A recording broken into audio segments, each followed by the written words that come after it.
Chères adhérentes, chers adhérents, c'est pour moi la toute première occasion de m'adresser à vous en ce début d'année et c'est un plaisir de vous retrouver pour démarrer 2023 à vos côtés.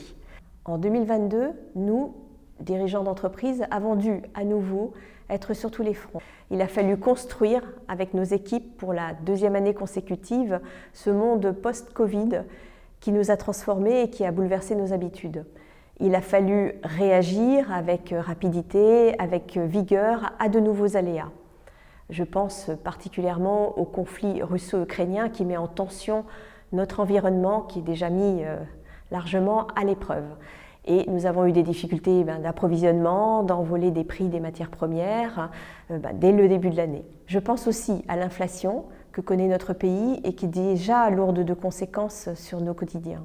Et bien évidemment, la crise énergétique dans laquelle nous sommes et sur laquelle nous n'avons de cesse de demander à nos décideurs publics les mesures nécessaires à la pérennité de nos entreprises. Et en plus de tout cela, il nous a fallu et il faudra encore porter nos regards sur ce qui se prépare sur 2023, qu'il s'agisse de perturbations, de turbulences ou d'opportunités.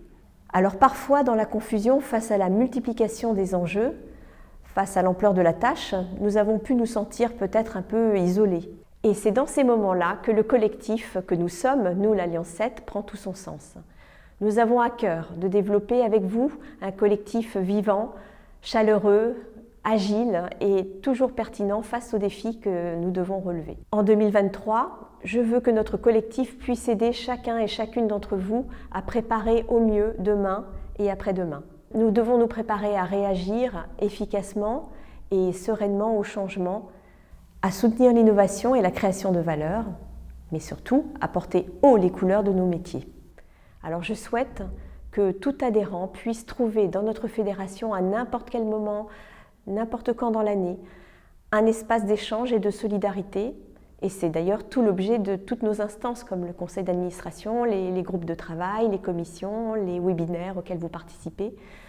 Et puis, nous devons retrouver aussi des ressources auprès de l'équipe des permanents pour appréhender le plus sereinement possible un environnement qui est toujours en train de changer, qui est complexe et pour lequel nous avons souvent besoin de décryptage. Je voudrais ici remercier tous nos présidents de syndicats qui partagent avec moi cette ambition et qui la rendent possible grâce à leur implication sans faille dans la vie de nos secteurs. Je voudrais aussi dire un grand bravo à tous les chefs d'entreprise et les experts qui nourrissent nos instances tout le long de l'année. J'aimerais aussi remercier Gilles et toute l'équipe des permanents de l'Alliance 7 pour tout ce formidable travail qu'ils ont fourni à nos côtés. En 2022, malgré les difficultés, nous avons tenu bon. Et puis en 2023, nous continuerons d'agir avec détermination aux côtés de nos partenaires des industries de l'agroalimentaire, je pense à l'ANEA bien sûr, mais à tous les autres syndicats métiers et au pouvoir public. Alors vous pouvez compter sur notre engagement au service d'un collectif porteur de sens et d'impact. Pour 2023, je vous souhaite tous mes vœux personnels de bonheur, de santé, de succès pour vous-même et pour vos proches.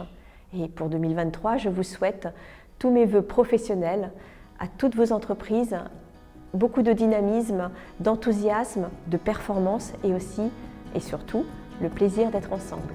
Alors, très belle année 2023 à toutes et à tous.